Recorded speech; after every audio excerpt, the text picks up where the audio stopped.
दाऊद नसीम साहब और डॉक्टर शाहनवाज साहब, योगेंद्र, डॉक्टर चौधरी साहब, वसीम साहब और इस सभी लोग जितने भी यहाँ पर मौजूद हैं सभी का मैं इस्तेमाल करना चाहता हूँ और अभिनंदन करता हूँ। दोस्तों, पत्रकारिता का जो अर्थ बदलने की कोशिश हो रही है, एक परिभाषा बदलने की साजिश हो रही है। अब से पहले भी कई संगठन बन चुके, बंद हो चुके, बंद होने के बाद फिर उन्हें शुरू किया गया। पत्रकारों की एकता पर बल दिया गया, पत्रकारों को एकजुट करने के लिए, एक प्लेटफॉर्म पर लाने के लिए न जाने कितनी बार मुहिम चलाई गई, लेकिन इसमें कामयाबी मिलती दिखाई नहीं।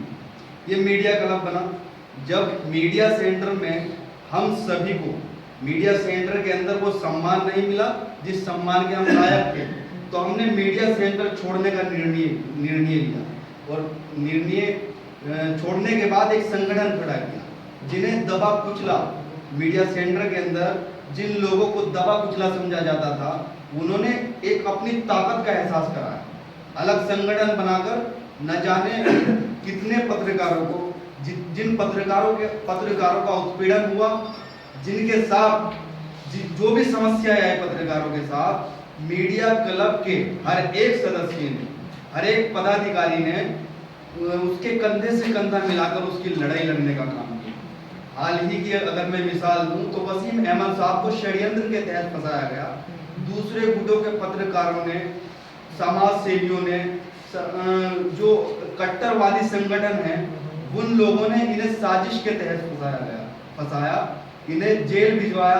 मीडिया क्लब तक जब ये बात आई कि एक पत्रकार का उत्पीड़न किया जा रहा है प्रशासन द्वारा और कुछ लोगों द्वारा जो कट्टरवादी सोच रखते हैं, तो हमने अध्यक्ष जी के सामने ये बात रखी कि एक पत्रकार है, वो किस संगठन के हैं हम नहीं जानते, लेकिन एक पत्रकार है, हमारा फर्ज बनता है उनके पक्ष में आवाज उठाने का।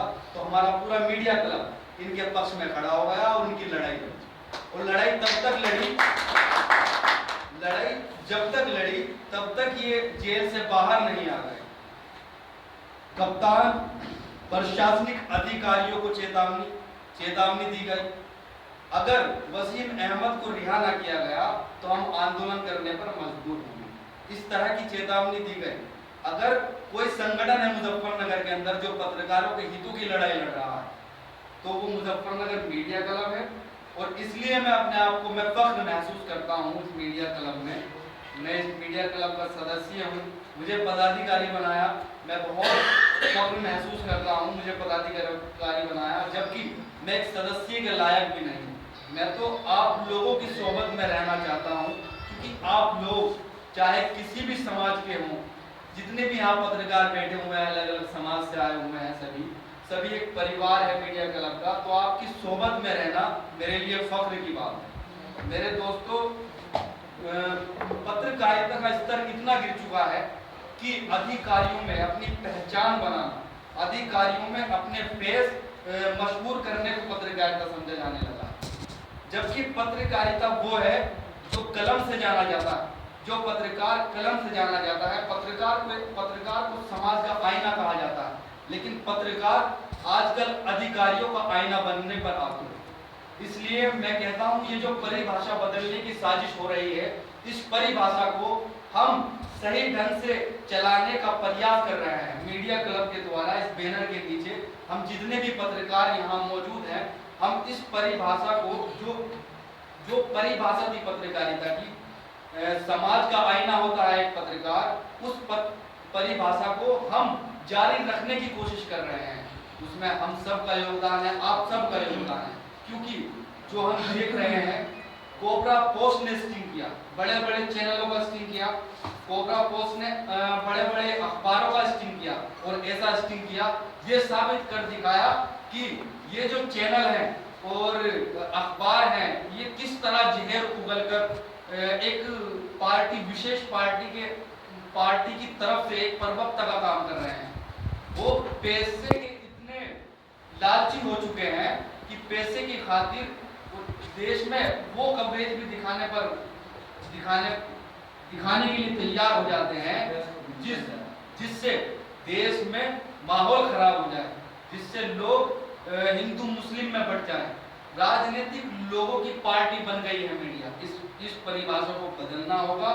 इसके अलावा आज़ादी में जो मीडिया का योगदान रहा, आपने सुना होगा, हमने भी इतिहास में पढ़ा, आज़ादी में मीडिया का अहम योगदान रहा है।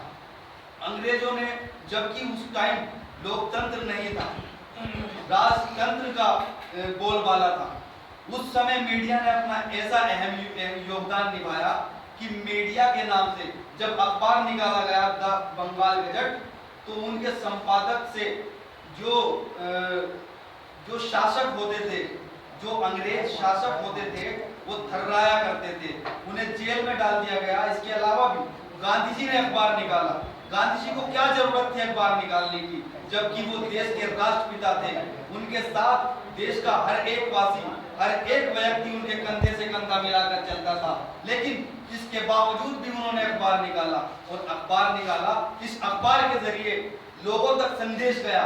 जो लोग अनजान थे कि बस हम पर जुल्म हो रहा है और कहीं जुल्म नहीं हो रहा होगा, उन्हें अखबार के माध्यम से इत्तला मिली, अखबार के माध्यम से जानकारी मिली। घर घर अखबार पहुंचाए गए, लोगों को ये जानकारी मिली जो